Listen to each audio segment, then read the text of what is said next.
Hello everyone and welcome to another episode of Mythlok with your host Nitin Nair. Today we are going to be looking into our second character from Arabian mythology. Arabian mythology is unique in its own way because it had this whole thriving religion and cosmology and mythology and traditions as part of the culture way before the introduction and the spread of Islam in the region. Now, why I say the spread of Islam has caused a change is because many of the beliefs of modern day Islam is in direct contradiction to what was being followed earlier. This includes stuff like idol worship, belief in gods other than Allah, and many other facets that come into play as we explore these mythologies even further. Today, we are going to be discussing about this giant snake called Falak. According to Arabian mythology, Falak is the giant serpent that lives below the fish known as Bahamut. It is also mentioned in the 1001 Nights as a dangerous monster. It is said that it only fears God's greater power and that prevents it from consuming all of creation. Despite this, according to Islam, to describe Falak as omnipotent is wrong, as either it is imaginary or the term is one which the religious should only apply to their god.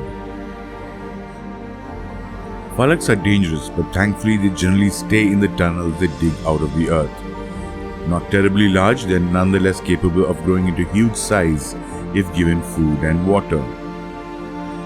Falak very closely resembles the Norse creature, the Jormungandr, which denotes the Proto-Aryan roots to the history of the creature.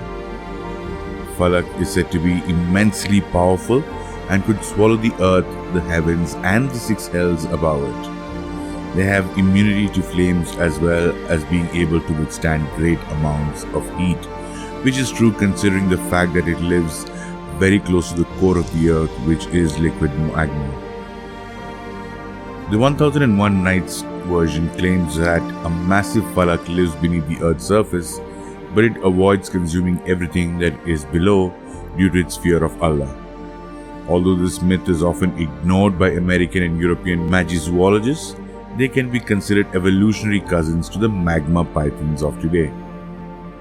Falak also means the sky or the infinite power and is commonly used in Muslim names such as Falak Naz, Falak Jahan, Falak an-Niza, or simply Falak.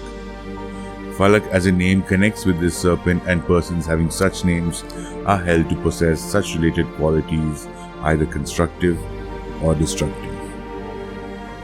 As you can see, these creatures have evolved from the pre-Islamic times to having a somewhat less defined position within modern times as well. One of the rare cases where a creature from a mythology has transitioned into modern mythology, especially from the Arabian region.